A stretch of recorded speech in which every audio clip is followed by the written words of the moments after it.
예수님께서 제자들을 부르셨습니다. 그리고 그 제자들에게 능력을 주셨습니다. 그리고 그 제자들을 세상에 내보내십니다. 여러분, 예수님께서 제자들을 세상에 내보내실 때 그 세상은 어떤 곳이었습니까? 녹록지 않은 곳이었습니다. 오해가 있고 조롱이 있고 핍박이 있고 온갖 박해가 있는 곳이 바로 예수님으로부터 보냄받은 제자들이 살아내야 할 세상이었습니다. 세상 한복판에서라는 주제로 오늘 두 번째 맞이했습니다. 이런 세상 한복판에서 제자들은 어떻게 살아야 합니까? 이런 세상 한복판에서 그리스도인들은 어떻게 살아야 합니까? 지난주에 세 가지를 생각했습니다. 첫째는 뱀같이 지혜로워야 합니다. 두 번째는 비둘기같이 순결해야 합니다. 세 번째는 끝까지 견뎌야 합니다. 이것이 지난주까지 함께 나누었던 말씀입니다. 오늘은 다 같이 네 번째 뭐라고요? 두려워하지 말라 하십니다. 여러분, 이런 세상을 살아가다 보면 많은 두려움들이 엄습해 올 수 있습니다. 오늘 두려워하지 말라, 왜 두려워하지 말아야 하는가? 세 가지를 우리에게 말씀하는데, 하나는 다 드러나기 때문에 두려워하지 말라 하십니다. 두 번째는 죽음 너머의 세계가 있기 때문에 두려워하지 말라 하십니다. 세 번째는 하나님이 보호하시기 때문에 두려워하지 말라 하십니다. 오늘 이 세 가지를 가지고 왜 두려워하지 말아야 할 것인지 하나하나 조금 더 구체적으로 살펴보겠습니다. 여러분, 우리가 살다 보면 오해를 받기도 하고 억울한 누명을 뒤집어 쓰고 밤을 꼬박 지새우는 그런 일들도 있습니다. 오해를 받고 누명을 뒤집어 쓸 때 두려워하지 말라 하십니다. 왜 그럴까요? 다 드러나기 때문에 그렇다, 그렇게 우리에게 말씀하십니다. 당시 그리스도인들도 제자들도 세상으로부터 오해를 받고 또 억울한 누명을 뒤집어 썼습니다. 어떤 일 때문에 그랬을까요? 당시 그리스도인들이 모여서 성찬식을 베풉니다. 떡과 포도주를 먹고 마십니다. 그러면서 이 떡은 예수님의 몸이다, 이 포도주는 예수님의 피다, 그것을 상징하는 것으로 고백을 하고 그것을 먹고 마십니다. 그랬더니 세상 사람들은 이 기독교인들은 야만인들이라고, 사람의 몸을 먹고 사람의 피를 마시는 식인종과 같은 자들이라고 그렇게 오해를 했습니다. 그리고 그리스도인들이 모이면 한 형제 한 자매로 서로 사랑하고 교제를 나누고 서로 위해 줍니다. 한 형제 한 자매라 부르니까 세상 사람들이 그리스도인들을 바라보면서 근친상간을 하는 더러운 자들이라고 그렇게 매도해버렸습니다. 당시 예수님을 믿고 하나님 자녀되는 사람들 중에는 종들과 노예들이 많았습니다. 그들이 교회 안으로 들어왔을 때 교회는 동등한 위치로서 그들을 존중하고 인격적으로 대우했습니다. 그랬더니 세상 사람들이 아니, 종은 종의 위치가 있는 것이지 종을 상전처럼 그렇게 대화하면 어떻게 하느냐고 사회 질서를 파괴하는 집단으로 매도해버렸습니다. 여러분, 예수님 당시에 그리스도인들이 이런저런 오해를 받고 누명을 뒤집어 쓰고 박해를 받고 고난을 받았습니다. 오늘 마태복음 10장 24절 25절 말씀을 한번 보시기를 바랍니다. 우리 같이 한번 읽어볼까요? 시작. 제자가 그 선생보다 또는 종이 그 상전보다 높지 못하니 제자가 그 선생 같고 종이 그 상전 같으면 조카도다. 집 주인을 바알세불이라 하였거든 하물며 그 집 사람들이랴. 오늘날 우리도 때로는 살다 보면 이런저런 오해를 받습니다. 살다 보면 억울하게 누명을 뒤집어 쓰고 한밤을 지새워야 하는 그런 고통의 시간을 맞이하기도 합니다. 그럴 때 여러분 우리가 어떻게 반응해야 합니까? 오늘 24절 25절 말씀을 보니까 다시 한번 띄워보십시오. 제자가 그 선생보다 또는 종이 그 상전보다 높지 못하나니 제자가 그 선생 같고 종이 그 상전 같으면 조카도다. 그대로 두시고요. 여러분 이것이 지금 무슨 말씀입니까? 제자가 선생보다 못한 것은 당연하다는 말입니다. 그리고 종이 상전보다 못한 것 지극히 당연하다는 겁니다. 그런데 만약 제자가 스승과 같아지고 종이 상전과 같다면 조카다 이 말은 만약에 그렇다면 이 제자는 이 종은 최고의 경지에 이르렀다라는 의미입니다.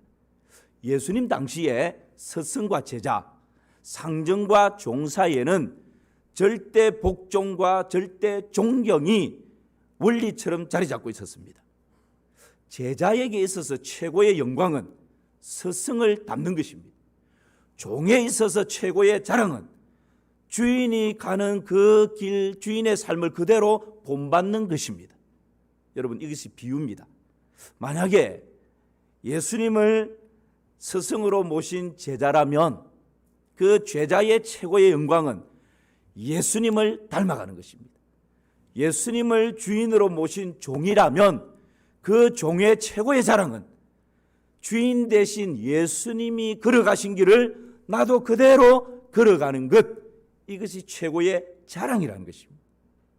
그러므로 여러분 오늘 이 말씀에 보니까 예수님도 고난받으셨고 예수님도 오해를 받으셨고 예수님도 억울한 누명을 뒤집어 쓰고 십자가에서 죽기까지 하셨다.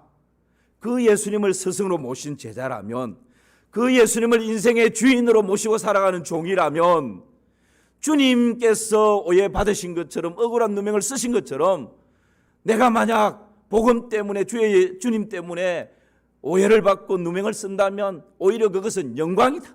오히려 상급이 있다. 주님 그렇게 말씀하시는 것입니다. 주님을 주인으로 모시고 살아가는 종인데 주님처럼 나에게 억울한 누명이 쓰여지고 오해가 있고 그것 때문에 잠 못 이루는 밤을 맞이하는 그런 일들이 있다면 오히려 자랑스럽게 생각하라. 왜냐하면 내 인생의 주인이 바로 그 길을 걸어가셨기 때문에 그렇다. 그렇게 말씀하고 있는 것입니다. 사랑하는 성도 여러분, 그러면서 예수님께서 어떤 누명을 쓰셨는지 어떤 오해를 받으셨는지 오늘 본문에서 딱 한 가지를 예를 들어서 말씀합니다. 25절 하반절을 한번 보실까요? 제가 읽습니다. 집주인을 바알세불이라 하였거든 하물며 그 집 사람들이랴. 여기서 여러분 조금 그대로 두시고요.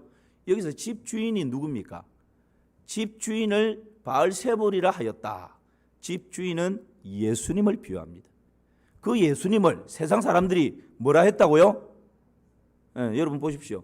그 세상 사람들이 집주인 대신 예수님을 뭐라 했다고요? 바알세불. 바알세불이 뭡니까? 귀신의 왕이라는 말입니다. 예수님을 귀신의 왕이다, 마귀다, 사단이다. 그 마귀 사단의 힘을 빌어서 귀신들을 쫓아내고 병을 낫게 하고 기적을 행한다. 그렇게 예수님을 귀신 들린 자로 그렇게 여러분 세상 사람들이 취급을 해버렸다는 거예요. 누명을 씌워서 귀신의 힘을 빌려서 저렇게 한다라고 그냥 소문을 냈다는 것입니다. 그러면서 주인 대신, 집 주인 대신 예수님조차 바알세불이라고 그렇게 칭하는데 그 집 사람들이랴. 이 말씀이 무슨 말씀입니까? 하물며 예수님도 그런 오해를 받고 그런 억울한 누명을 쓰고 십자가에 달려 죽는 지금 이런 지경까지 이르렀는데 하물며 그 집 사람들은 예수님 따르는 제자들, 오늘날 저와 여러분 하물며 그리스도인들이야 오죽하겠느냐. 그런 의미가 오늘 이 본문의 말씀입니다. 여러분 제자라면 스승 되신 주님을 따르는 것이 영광이라는 거죠. 제자라면 주인으로 모신 우리 주님이 가신 그 길을 나도 묵묵히 걸어가는 것이 최고의 자랑이라는 것입니다. 이것을 영광 삼고 자랑 삼는 믿음의 은혜가 있기를 주님의 이름으로 축원합니다. 여러분 요즘 진짜 영광이 이것인데 진짜 자랑이 이것인데 너무나 왜곡되어져 버렸습니다. 조금 돈이 들어오는 것이 영광이 되어버렸고, 다른 사람보다 조금 높아지는 것이 자랑이 되어버렸고, 자녀 잘 되는 것이 자랑이 되어버렸고, 진짜 영광, 진짜 자랑을 참 그리스도인들은 다시 회복해야 하는 것입니다. 세상 가운데서 이런 오해와 억울함이 있지만 여러분 두려워하지 말라 하시는 이유가 뭡니까? 26절입니다. 26절 같이 읽습니다. 그런즉 그들을 두려워하지 말라. 감추인 것이 드러나지 않을 것이 없고 숨은 것이 알려지지 않을 것이 없느니라. 그렇습니다. 왜 오해받는 것 두려워하지 말라고? 지금 누명을 쓰고 너무 힘든데 고통스러운데 왜 두려워하지 말라 그러십니까? 다 드러나기 때문에 그렇다고. 감추인 것이 드러나지 않을 것이 없다 말씀합니다. 숨겨진 것이 알려지지 않을 것이 없다 말씀하십니다. 아무리 감추고 아무리 덮고 아무리 숨겨도 때가 되면 다 드러나고 다 알려지게 돼 있다는 것입니다. 사랑하는 성도 여러분, 우리 하나님은 살아계신 분이십니다. 우리 하나님께서 모든 것을 다 알고 계십니다. 그 하나님께서 하나님의 시간에 감추어졌던 것을 다 드러내실 것입니다. 숨겨져 있는 것을 다 알려내실 것입니다. 그러기에 혹 여러분 부부 안에서 오해가 있습니까? 여러분의 직장과 생업의 현장 가운데서 지금 억울한 누명을 쓰고 잠 못 이루는 밤을 맞이하는 분들 계십니까? 우리 공동체 안에서 이런저런 오해로 마음이 답답한 분들 계십니까? 묵묵히 기다려 보십시오. 너무 조급하게 서두르지 마시고 믿음을 가지고 하나님의 때에 하나님께서 드러내실 때까지 한 걸음 한 걸음 믿음의 길을 걸어가며 기다려 보십시오. 그러면 살아계신 하나님, 모든 것을 다 알고 계시는 하나님께서 만천하에 모든 것들을 다 드러내시는 것입니다. 이것이 궁극적으로 우리에게 있는 소망이요 두려움을 떨쳐버릴 수 있는 힘이 되는 줄 믿습니다. 결국 우리 예수님은 귀신 들린 것이 아니라 성령의 능력을 힘입어서 이런 역사를 일으킨다는 것이 만천하에 드러났습니다. 결국 우리 예수님은 엘리야도 아니고 예레미야도 아니고 세례요한도 아니고 선지자 중 한 사람이 아니라 이 세상의 유일한 구원자라는 것이 만천하에 다 드러난 것입니다. 결국 우리 예수님은 신성 모독죄로 십자가에 죽는 것이 아니라 우리의 죄를 대속하여서 십자가에 돌아가신 하나님의 아들이라는 것이 그 십자가 밑에 있던 백부장과 로마 군병들의 입술을 통해서 만천하에 알려진 것입니다. 그러므로 여러분 우리가 두려워하지 마십시다. 어떤 오해를 받든 어떤 억울함을 당하든 어떤 누명을 쓰든 여러분 두려워하지 말고 만천하에 드러나게 될 그 하나님의 때를 기다리며 조급해하지도 말고 불안해하지도 말고 묵묵히 주님을 바라보며 걸어갈 때 마침내 우리 하나님의 손에 의해서 모든 것이 다 드러나게 될 줄을 믿습니다. 이런 이야기가 있습니다. 어느 도시에 초년 변호사가 변호사 사무실을 개업을 했습니다. 그런데 하루 종일 기다려도 손님 한 사람이 안 와요. 하루가 지납니다. 이틀이 지납니다. 일주일이 지나는데도 손님이 한 사람도 없습니다. 그러던 어느 날 늦은 오후 드디어 손님 한 사람이 문을 열고 들어왔습니다. 변호사가 자리에서 벌떡 일어나서는 손님이 들어오자 옆에 있던 전화기를 들고 아주 분주하고 바쁜 척합니다. 여보세요, 변호사 사무실입니다. 그러시군요. 예, 그렇게 복잡한 사건은 통화로 하는 것보다 여기 나오셔서 상담을 받는 것이 좋겠습니다. 지금은 너무너무 바쁘기 때문에 나오셔서 상담하는 걸로 하고 전화 끊겠습니다 하고 전화를 탁 끊었습니다. 그리고 들어오는 그 손님에게 안녕하세요, 무슨 일로 오셨습니까? 그랬더니만 그 손님이 전화국에서 왔습니다. 이 건물에 전화가 불통이 되어서 전화 수리하러 왔는데요. 어떻게 제 통화를 했습니까? 여러분 잠깐 후면 다 드러나는 것입니다. 우리가 너무 조급합니다. 조금만 뭔가를 내가 누명을 썼다 싶으면 그냥 이것을 어찌할 수 없어서 막 이러는 분주하는 모습들 살다 보면 이런저런 오해를 받기도 하고 때로는 억울한 누명을 뒤집어 쓰기도 합니다. 이대로 끝나버리는 거 아닌가? 이대로 망해버리는 거 아닌가? 불안합니다. 두려움이 엄습해 옵니다. 그러나 여러분 두려워하지 마십시오. 어떤 억울함이든 어떤 오해든 어떤 누명이든 하나님의 능하신 손 안에서 다 드러나게 될 줄을 믿습니다. 그때 되면 다 해결되는 것입니다. 두 번째는 생명을 위협하는 박해 가운데서도 두려워하지 말라 말씀하십니다. 왜 그럴까요? 오늘 죽음 너머의 세계가 있기 때문에 그렇다 말씀합니다. 28절 말씀을 보실까요? 28절 함께 읽습니다. 몸은 죽여도 영혼은 능히 죽이지 못하는 자들을 두려워하지 말고 오직 몸과 영혼을 능히 지옥에 멸하실 수 있는 이를 두려워하라. 아멘입니다. 예수님 당시에 제자들 그리스도인들이 엄청난 박해를 당했습니다. 주후 64년 여러분 로마에 큰 화재가 일어납니다. 네로 황제는 민심이 흉흉해지자 이 화재의 주범을 기독교인들이라고 이야기합니다. 그러니까 기독교인들이 그야말로 억울한 누명을 쓰고 생명의 위협을 느끼면서 그런 박해를 당하고 순교가 일어나는 일들이 비일비재하게 막 일어나게 됩니다. 여러분 일반적으로 사람들은 영적이기보다는 육체적입니다. 정신적이기보다는 물질적입니다. 그래서 지금 당장 내 눈에 보이고 내 귀에 들리고 내 손에 느껴지는 것 그것을 두려워합니다. 그래서 내 생명을 위협하는 사람을 두려워하고 내 재산을 해를 끼칠 수 있는 그 사람을 두려워하고 직장에서 내 자리를 없애버릴 수 있는 힘을 가지고 있는 그 사람을 두려워합니다. 나보다 더 많은 물질을 가지고 나를 망하게 할 수도 있는 그 어떤 사람을 두려워하는 것이 일반적인 우리 사람의 모습입니다. 그런데 오늘 주님께서 뭐라 말씀하십니까? 내 생명을 위협하는 자들이 있느냐? 두려워하지 마라. 왜요? 그들은 내 생명을 위협하고 내 재산을 빼앗고 나를 해되게 할 수는 있지만 내 영혼을 감히 건드릴 수 없고 내 믿음과 내 신앙을 빼앗아갈 수가 없고 예수 그리스도 안에 있는 하나님의 나라 천국을 소유하고 있는데 여러분 육신을 해하고 위협하는 사람이 이것까지 빼앗아갈 수 없다는 것입니다. 그리고 나의 생명의 주인은 하나님이시다라고.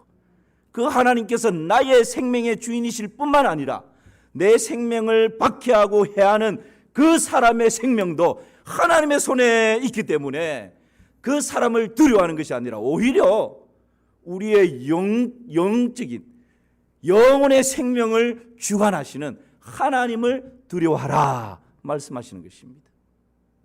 여러분 그렇습니다. 두려움은 예측하는 지식에서 나옵니다. 달리 말하면 내일이 불확실하기 때문에 두려워합니다. 미래가 예측할 수 없는 상황 가운데로 흘러가기 때문에 불안해하고 두려워합니다. 시편 90편에 모세는 사람의 연수가 70이요 강건하면 80일지라도 그 연수의 자랑은 수고와 슬픔뿐이요 신속히 가니 우리가 날아간다 그렇게 고백합니다. 여러분 죽음은 누구나 한 번 맞이해야 할 불청객입니다. 그런데 왜 죽음이 불청객입니까? 죽음이 왜 두려움의 대상입니까? 죽음 앞에서 왜 모두가 공포를 느끼게 되는 것입니까? 죽음 너머의 세계에 대해서 예측을 하지 못하기 때문에 죽음 너머의 세계에 대해서 답을 가지고 있지 않기 때문에 죽음 너머의 세계가 나의 것이 아니라고 생각하기 때문에 불안해하고 두려워하는 것입니다. 여러분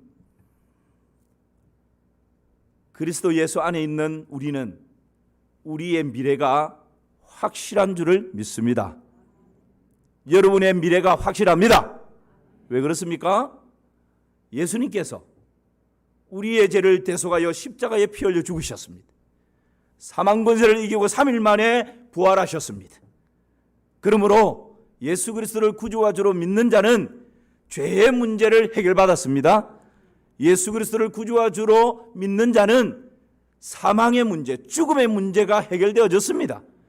예수 그리스도를 구주와 주로 믿는 자는 죽음 너머의 세계가 나의 것으로 내 손에 들어와 있습니다. 확실한 미래가 보장되어 있습니다. 그러므로 이 죽음을 가지고 위협하는 세상 박해자들을 두려워할 필요가 없다라고 강하게 말씀하고 있는 것입니다. 하나님이 세상을 이처럼 사랑하사 독생자를 주셨으니 이는 저를 믿는 자마다 멸망치 않고 영생을 얻게 하려 하심이라 말씀하십니다. 예수 그리스도를 구주와 주로 믿는 자는 영원한 생명을 얻었기 때문에 죽음 너머의 세계를 가지고 있기 때문에 이 세상에 나의 생명을 위협하는 그 사람, 내 재산을 빼앗으려는 하는 그 사람, 나를 여기에서 끌어내리려고 하는 그 사람을 두려워하지 말고 오히려 영혼의 생명의 주관자 되시는 그 하나님을 두려워하며 살라, 그렇게 말씀하시는 것입니다. 할렐루야. 그러므로 예수 그리스도 안에 있는 우리에게는 죽음이 재해석되어집니다. 죽음이 더 이상 불청객이 아닙니다. 죽음이 더 이상 두려움의 대상이 아닙니다. 예수 그리스도 안에 있는 우리에게는 죽음이 더 이상 공포의 대상이 아닙니다. 그리스도 예수 안에서 죽음이 어떤 것입니까? 죽음은 영원한 안식에 들어가는 것입니다. 예수님 안에서 죽음은 인격과 신앙이 완성되는 것입니다.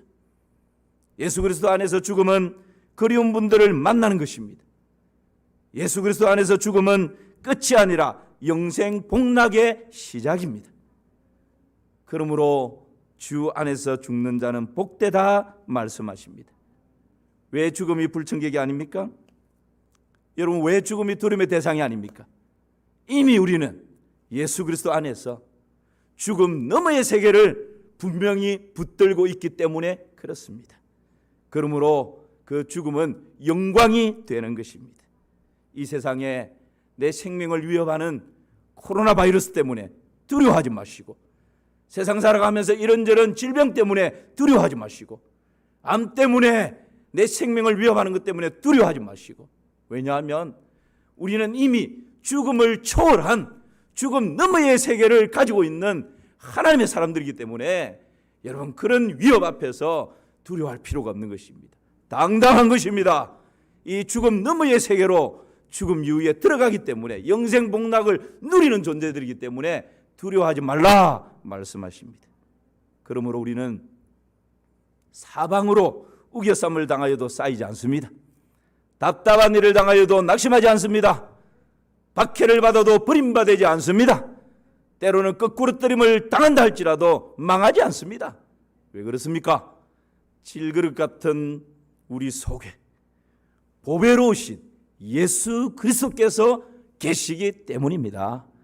예수 그리스도 안에서 이 모든 문제가 해결되어졌기 때문에 여러분, 어떤 육체의 박해가 가해진다 할지라도, 어떤 생명의 위협이 다가온다 할지라도 우리는 두려워하지 않고 믿음으로 주님과 함께 당당히 맞설 수 있는 것입니다.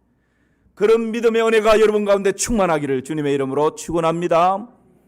마지막 하나는 하나님이 보호하시기 때문입니다. 크고 작은 고난과 환난이 닥칠 때 두려워하지 말라 하십니다. 왜요? 하나님이 보호하시기 때문에. 29절에서 31절 말씀을 우리 함께 읽어봅시다. 시작. 참새 두 마리가 한 아사레온에 팔리지 않느냐? 그러나 너희 아버지께서 허락하지 아니하시면 그 하나도 땅에 떨어지지 아니하리라. 너희에게는 머리털까지 다 세신바 되었나니 두려워하지 말라. 너희는 많은 참새보다 귀하니라. 아멘입니다. 참새 두 마리가 몇 아사리온에 팔린다고요? 한 아사리온. 여러분, 이 아사리온이라고 하는 이 화폐 단위는 로마의 화폐 단위입니다. 이 아사리온, 한 아사리온이 얼마의 가치가 있는가 하면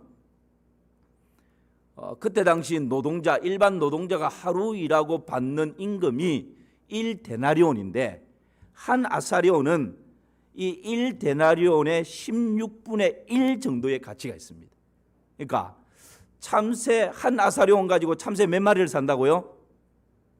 예, 잊어버렸죠. 다시 말씀을 떼어주십시오. 마태복음 10장 29절에서 30절. 예. 한 아사리온을 가지고 한 데나리온, 하루 노동자의 임금의 16분의 1이 한 아사리온인데 이 한 아사리온을 가지고 참새 몇 마리 산다고요?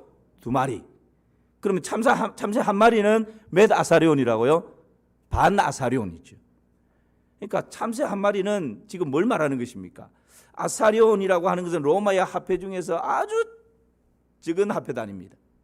그리고 참새 2마리를 한 아사리온에 사는데 참새 한 마리는 반 아사리온밖에 안 되는 비둘기도 아니고 염소도 아니고 뭐 양도 아니고 소도 아니고 그 조그마한 참새 한 마리, 가치가 없고 보잘것없다는 그런 의미입니다. 그런데 하나님께서 참새 2마리도 아니고 반 아사리온 가지고 살 수 있는 참새 그 한 마리조차 하나님께서 돌보시고 하나님이 지키시고 하나님이 주관하시고 하나님이 간섭하시고 하나님이 보호하시는데 하물며 독생자를 아낌없이 내어주면서까지 우리를 피로 값주고 사셨는데 하물며 너희 드릴까 보냐라는, 우리 하나님께서 저와 여러분들의 세심한 부분까지 헤아리고 계신다는 사실을 여러분이 신뢰하시기를 축복합니다. 그래서 두려워하지 말라 말씀하시는 것입니다. 이것을 좀 더 누가복음에서는 이렇게 말씀합니다. 누가복음 12장 6절이죠. 우리 같이 읽습니다. 참새 5마리가 2 아사리온에 팔리는 것이 아니냐. 그러나 하나님 앞에는 그 하나도 잊어버리시는 바 되지 아니하시는도다. 이번에는 참새 몇 마리가 나옵니까? 5마리가. 몇 아사리온에 팔린다고요? 2 아사리온. 여러분 계산이 빠르신 분은 좀 이상할 겁니다. 마태복음에 보니까 참새 2마리가 몇 아사리온에 팔린다고 했죠? 예, 한 아사리온.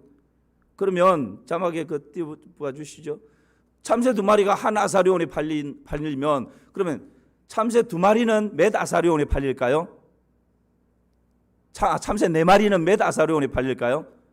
예, 2 아사리온에 팔리겠죠. 2마리가 한 아사리온이니까 4마리는 몇 아사리온요? 2 아사리온. 그런데 누가복음에 보니까 참새 5마리를 2 아사리온에 팔린다. 이 사람 바가지 쓴 겁니까? 어떻게 된 걸까요? 그렇죠. 여러분 오늘 이 말씀 누가복음에서 더 구체적으로 말씀하시는데 예수님 지금 뭘 말씀하시고 싶은가 하면 2 아사리온 가지고 참새 4마리를 살 수 있는데 2 아사리온으로 5마리 샀지 않냐. 그러니까 1 플러스 1이라는 것과 비슷한 것입니다. 4마리를 2 아사리온에 사니까 그냥 장사꾼이 1마리를 덤으로 끼워준 것입니다. 이 1마리는 그러니까 돈에 칠 가치도 없는 것입니다. 덤으로 그냥 끼워서 그냥 이 팔려온 것입니다. 그런데 누가복음 12장 6절 다시 한번 띄워보시겠습니까? 예, 보십시오. 참새 5마리가 2 아사리온에 팔리는 것이 아니냐. 1마리가 지금 덤으로 끼워져 왔습니다. 그러나 하나님 앞에서는 그 하나가 바로 덤으로 끼워온 참새 1마리. 돈에 칠 가치도 없이 그냥 장사꾼이 덤으로 준 그 참새 1마리, 그 하나도 하나님 앞에서는 잊어버리시는 바 되지 아니하시는도다. 여러분 오늘 주님께서 말씀하고 싶은 것이 뭡니까?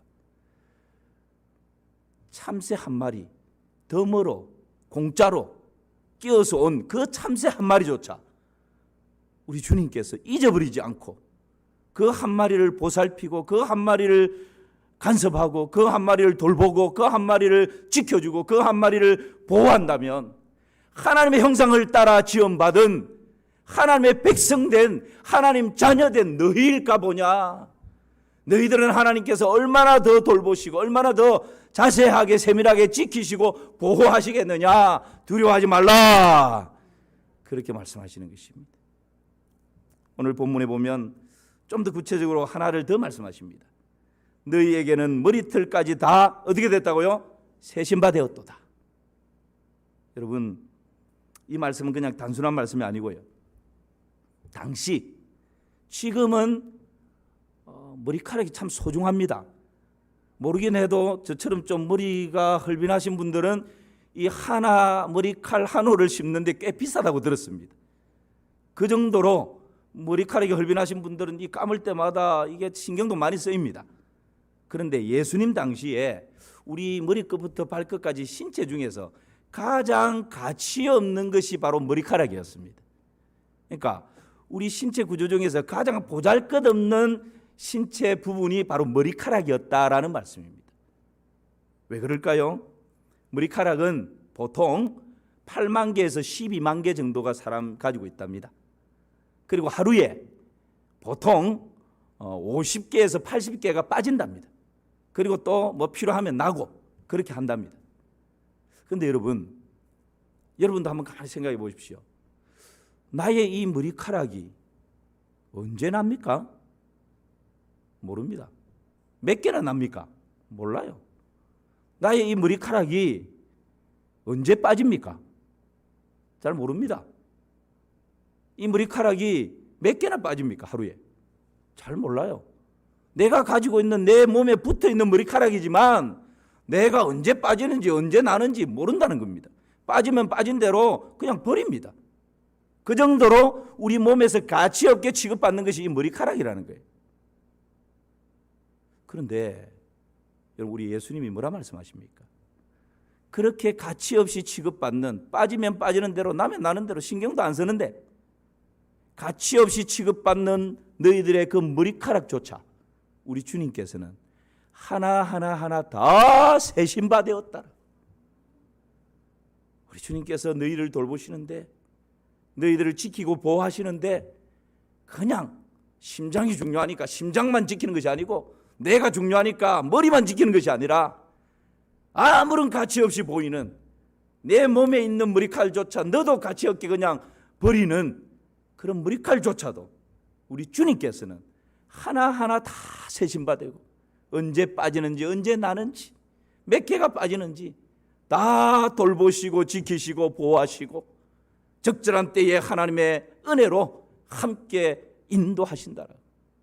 그러므로 세상의 어떤 환난이나 고난이나 풍파가 밀어닥친다 할지라도 결코 두려워하지 말라 말씀하고 있는 것입니다. 사랑하는 성도 여러분, 시편 46편에서는 하나님은 우리의 피난처시요 힘이시니 환난 중에 만날 큰 도움이시라. 그러므로 땅이 변하든지 산이 흔들려 바다 가운데 빠지든지 바닷물이 흉룡하여 뛰놀든지 그것이 넘침으로 산이 요동할지라도 우리는 두려워하지 아니하리로다. 할렐루야. 하나님을 피난처 삼고 살아가는 사람은 어떤 상황 가운데서도 두려워하지 않고 당당하게 살아갈 수 있는 것입니다. 톱밥 창고를 운영하는 아주 큰 부자가 있었습니다. 그런데 톱밥 창고에 들어갔다가 가장 아끼는 시계를 잃어버렸어요. 아침에 출근하는 직원들에게 이야기합니다. 내가 이 창고에 들어가서 시계를 잃어버렸다. 너희들이 오늘 이 창고에 들어가서 제일 먼저 시계를 찾아 나오는 사람에게 내가 큰 상금을 주겠다. 보너스를 주겠다. 그러니까 출근한 직원들이 전부 다 앞다투어 창고로 다 들어갔습니다. 그리고 먼저 찾기 위해서 경쟁적으로 그 창고 안에서 난리 법석이 났습니다. 오전 내에 톱밥을 헤매면서 헤치면서 시계를 찾으려고 애쓰고 노력했는데 아무도 찾지를 못했어요. 그리고는 점심시간이 되어서 모두 어깨가 떨어지고 가운데 축 늘어져서 식당으로 식사를 하러 갔습니다. 그때에 그 직원들 중에서 가장 어린 소년 한 명이 텅 비어있는 톱밥 창고로 들어갔습니다.